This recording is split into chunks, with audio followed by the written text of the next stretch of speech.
Magandang gabi sa inyo lahat, sa mga nanonood dyan. Shout out sa inyo. Binabati ko kayo ng magandang gabi. Ako pala ang lingkod ay si James, si Brother James. Ipaliwanag ko pala ngayon, ang unang papaliwanag ko sa inyo guys ay tungkol sa Sibukaw tree, na ito ay isang mabisang herbal sa lahat ng ating mga katawan, sa lahat ng mga sakit, kahit anong klaseng sakit. Ito po ay nakakatulong sa ating katawan.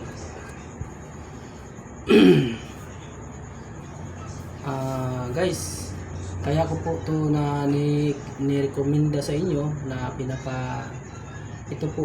pinapaalam sa inyo itong Sibukaw, na kung ano ang taglay niya, na nakakagaling sa katawan natin at nagbigay ng lakas sa katawan natin.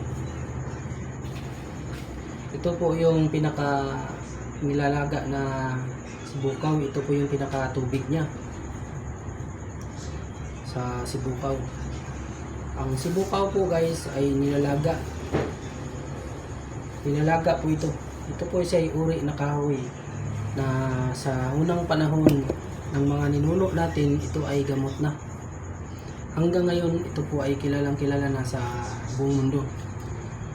Sa katunayan guys, sa Indonesia, ito po ay kilalang kilala sa Indonesia. Ang tawag po nito ay kayu sikam. Ito po yung sinasabi ko sa inyo guys na Sibukaw tree. Ito po yung nilalaga. Ito guys, mga madam, mga sir, ang nakukuhang sakit nito ay madami. Sa aking pagsaliksik nito ay 35 na sakit na kaya niyang alisin sa katawan natin. Unang-una, ito po ay gamot sa UTI, bato sa kidney. Gamot po ito. Ito po ay nakakatunaw sa mga bato sa kidney natin kung sakaling may nakaparaman sa pag-ihi natin. Ito po ay nakakatunaw kahit na ano pang malala yung sakit mo sa bato. Dahil ito po guys, mga madam, mayroon na po akong nabigyan dito na malala na po yung ano niya, yung UTI niya. Kumbaga kidney sa bato na talaga. Nagtitik na siya ng gamot para matunaw lang, kasi ang balak sana nun pirahan o ipa-dialysis siya kasi madumi na yung ano niya, dugo. Kaibigan ko yung tao na yun. Mabuti nga nagtanong siya sa akin kung ano ang gamot sa bato sa kidney, yung UTI kung tawagin. Sabi ko, itry mo to ang Sibukaw ng mga 2 linggo lang. Maglaga ka nito ng 2 linggo. Inumin mo araw-araw ito ng 4 na baso. Itong ganito karami guys, hinati po niya yan. Tapos nilaga niya hanggang itong kalahati na to, doon lang to nakababad sa kaldero. Kumbaga, halimbawa, kung papalitan niya ng tubig, huhugasan niya, tapos laga naman ulit. Ito po ay bago itapon ninyo, ay bali 1 linggo bago itapon. Hanggat po mayroon siyang katas na kukuha na katulad nito, na mayroon siyang pula, yun po ang importante, inumin. Baka naisip ninyo, mga madam, mga sir, dahil pula siya, nakakadagdag siya ng dugo. Hindi po siya nakadagdag ng dugo. Bagamat po ay ito ay nakaka-level sa dugo natin, nakakatulong po ito sa dugo natin na ibalik niya sa regular yung dugo. Hindi pwedeng tumaas, hindi rin pwedeng bumaba.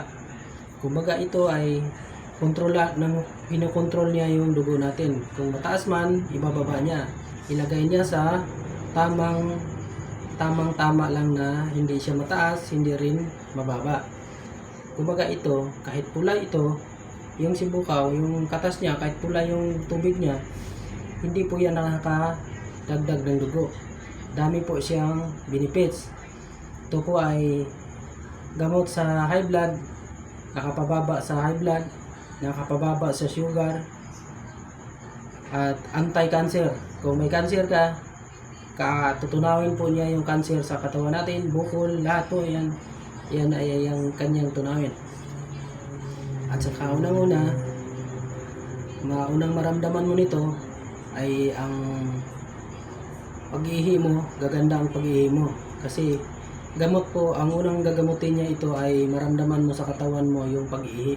Yung pag-ihi mo ay pagdaloy sa ihi mo ay hindi ka na mahirapang umihi. Kasi ito po ay gamot sa kidney, sa bato sa kidney, gamot sa may UTI. Itong sibukaw. Tapos ang inom po sa sibukaw sa isang araw ay 4 na baso. Ito po ay guys ay sibukaw, subuko na ito sa aking katawan.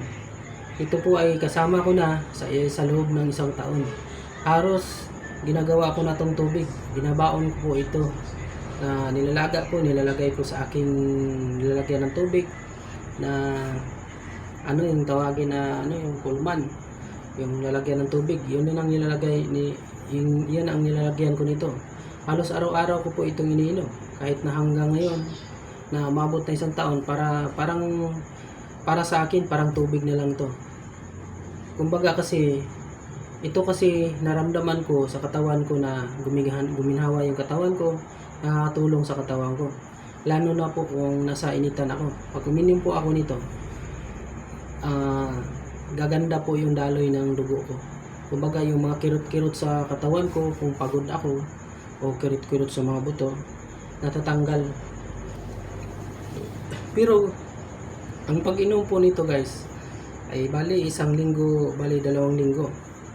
Hindi po ang sakit po natin ay hindi po na basta-basta makukuha lang sa isang inuman lang. Siyempre magbibilang ka mo, iinumin mo ito ng siyempre matagal ang inom mo. Kung mayroon ka man karamdaman, siyempre kung alam mo naman na nakatulong sa katawan mo, di ituloy-tuloy mo na hanggat na ito ay magiging kondisyon ng katawan mo. Saka wala naman pong problema ito kahit na palagi niyo itong inumin sa araw-araw. Kasi ito po ay nakakatulong sa katawan natin. Unang-una, herbal tea, herbal siya sa tawagin. Ito po ay simula na uminom po nito, ang aking pangangatawan ay lumusob. Medyo yung dati kasi pumayat ako, sobrang payat. Saka ang dami kong karamdaman noon, sobrang daming naramdaman ko sa katawan ko. Halos lagi ako araw-araw nagpapahilot kasi sumasakit lagi ang katawan ko. Simula ako uminom nito, naramdaman ko na minsan lang ako makapapahilot, pero siguro sa isang buwan nagpamamasage ako 1 beses lang. Minsan hindi pa, kasi wala na akong mararamdaman sa katawan ko na tinatawag na kumikirot o nangangalay, ganun. Kasi ito po ay nakakatanggal sa lamig ng katawan at nakakatanggal din ito sa mga kirot-kirot sa mga katawan. Una-una sa lamig ng katawan mo, ito ay nakakatulong, nakakatanggal. Lalo na din po kung mayroon kang insomnia. Ito po ay gamot sa insomnia. Tapos yung tawagin ay binat, yung sa mga babae, binat.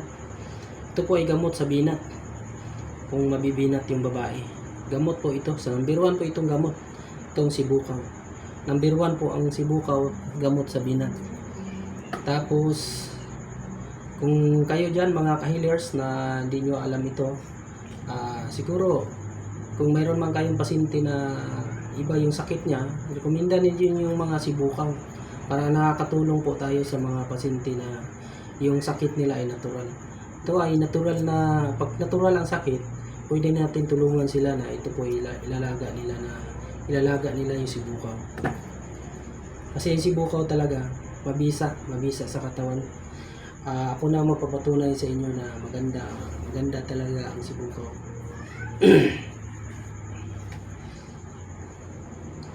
Maganda sa katawan ang sibukaw. Marami itong mabili sa online mga madam. Pwede kayo magbili sa mga Shopee, Lazada, mayroon po ito.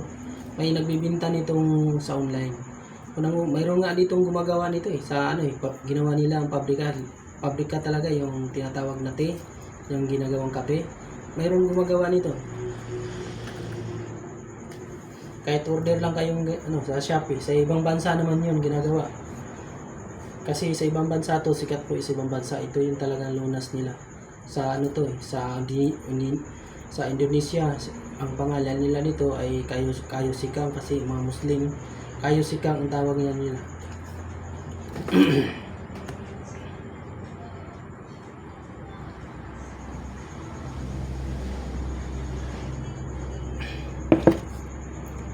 Tapos yung sibukaw na yan guys, maraming mga maraming mga sakit na makukuha. Ang asthma, tapos ulcer, tapos tawag nito HIPA, tapos yung diabetes, tapos basta guys marami. Kasi i-research nyo lang po dito, i-research nyo po sa Google, mayroon po to siya, sibukaw 3. I-research nyo sa Google, malalaman ninyo ang mga benefits na nandun nakasulat sa nandun nakasulat dito sa Google, ang mga benefits lahat.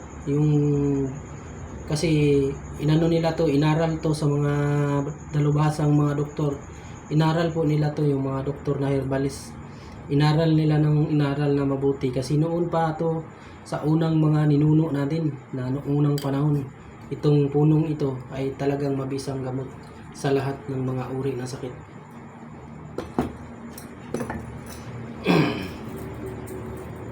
Tapos guys, ito ay aking pakilala sa inyo din. Ito ay aking medalyong Sator. Ito po. Ako kasi ay isang healer. Healer po ako, healer. Nanggagamot po ako sa mga tao na nabibiktima din sa, kung tawagin ay kulam, saka barang, o saka na-engkanto, saka yung pinaglaruan ng mga masamang elemento, ganun po. Saka yung tinatawag na yung nagayuma, yun. Ito po yung mga gamit ko. Ito itawagin ay cross maker. Yung cross na may mga ribs sa loob, na ang tawagin ay lahat ng ribs na yan ay tawagin, lahat na siya ay sinukuan kahoy. Ito yung sinukuang kahoy na nandun sa loob niya. Puro mga sinukuang kahoy yan, nakahalo yan. Sinukuang kahoy, dignum, na ito po ay mabisang laban sa lahat ng mga masasama, kung mga masamang elemento, magkukulam, o kung ano pa, lahat dyan, masamang tao. Tapos ito naman guys ay City Bertodes. Ito guys ay City Bertodes na lightning City Bertodes na lightning. Ito po ay Holy Trinity yung tawag nito guys. Itong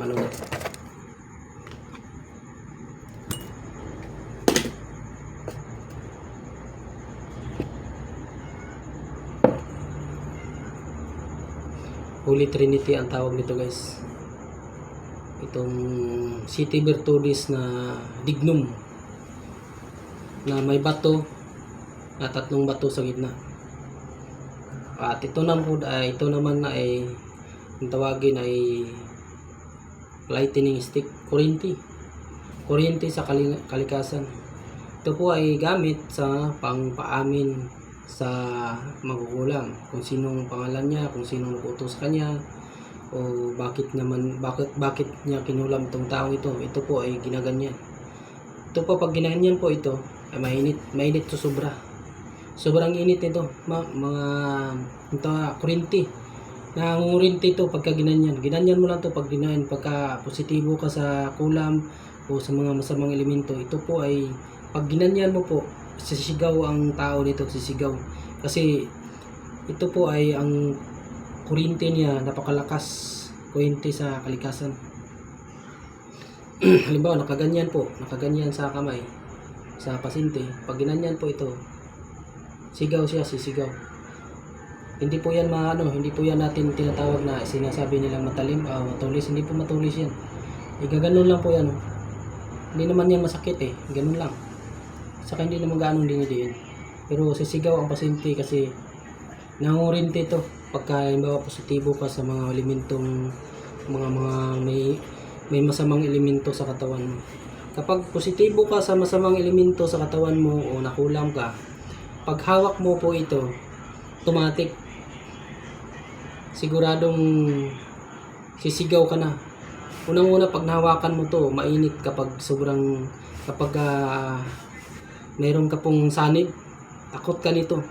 Takot mo tong hawakan kasi mainit to Mainit to, para kang mapapasok. Kasi ito po ay ang kapangyarihan nito po ay napakalakas. Galing sa Diyos Ama natin, sa Diyos Amang makapangyarihan, sa yung may likha sa sanlibutan. Ito naman po ay City Virtudis na Dignum. City Virtudis na Dignum, ito po. Ayan o. City Virtudis na Dignum yan. Item siya. Pero ito po ay gamit din sa pagpaamin sa mga kinukulam. Gamit din po ito. Gamit din po ito sa mga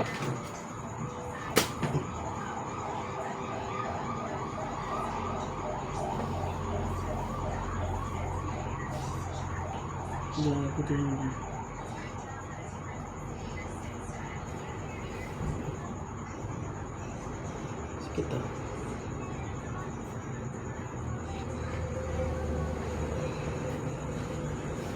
Gamit po ito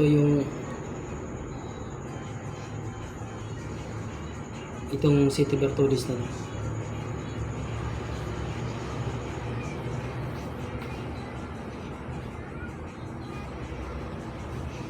mga ipis guys, dumaan yung ipis.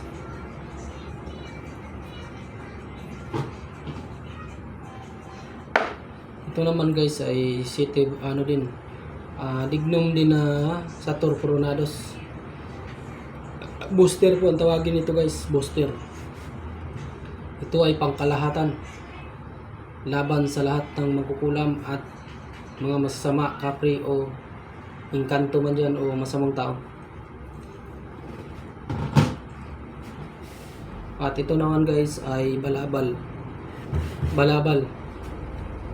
Ang nakakonsagra po nito ay balabal, kumbaga balabal ni Jesus. Ito naman guys ay itong tawagin ay haring kahoy, King Wood. Kung tawagin po ito ay King Wood, ito po ay isang kahoy na pinakaharing kahoy. Siya po yung pinakahari sa lahat ng mga haring kahoy. Ito po ang taglay nito ay pangkalahatan. Ito ay tumatagos ang ilaw nito guys. Ito ay lampasan ng ilaw. Kung tawagin ay tagusan ng ilaw. Ang taglay nito ay ang taglay po nitong Radya Kayo, kung tawagin yung King Wood, kung sa ibang bansa sa Indonesia, Radya Kayo. Dito naman sa atin Pilipinas, kung tawagin ay ito ay haring kahoy. Ito ang taglay nito ay panipas. Sa Bisaya pa, panipas. Kung sa Tagalog, lilihis. Ang mga disgrasya nito ay lilihis ang mga lahat ng mga sakuna. Kung sino man ang may magtangka sa iyo magtangka sa iyo na masama sa buhay mo, hindi niya matuloy ito ay lilihis lamang. Kung ituloy man niya ang masamang tangka niya, kapag halimbawa gagamit man siya ng bala o baril, pagka binaril ka po nito ay hindi po tatama sa'yo. Ang bala ay lilihis lang. Kung sa Tagalog ay lilihis lang. Kung sa Bisaya, panipas. Titipas lang siya, paganon. Paganon. Kasi ano po ito, lampasan ng ilaw, tagusan ng ilaw nito. Kumbaga yung mga lahat ng mga sakuna sa buhay na kung mayroon man magbanta sa iyo, hindi siya sisintro. Kumbaga gaganon lang siya, lilihis. Lihis. Ganun. Ito po ay iilawan ko para maniwala kayo sa akin na tagusan ang ilaw nito. Kahoy po yan. Oh. Makapal yan.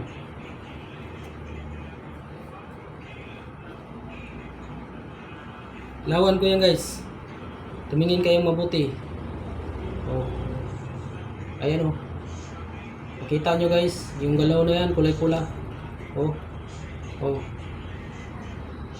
Yan po ay tagusan ng ilaw. Oh. Yung ilaw na yan oh. Yung mga ilaw sa cellphone guys. Ito po yung ilaw sa cellphone. Oh. Yan, di ba? Yung tawag nito ay tagusan ng ilaw. Tumatagos po yung ilaw nito. Yung liwanag niya tumatagos sa kabila. Tagusan po ang ilaw. Okay guys, nakita nyo na yung kahoy na ito kung ano ang taglay.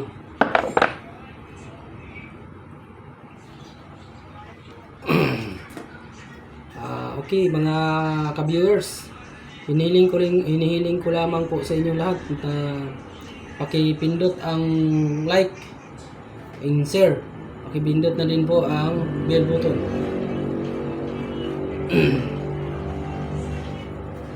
Para yun lang po ang hinihiling ko sa inyo na tulong. Paki-like na lang po sa video natin.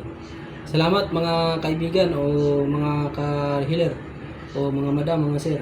Ako ay magpaalam na. Pagpalang gabi sa inyo lahat.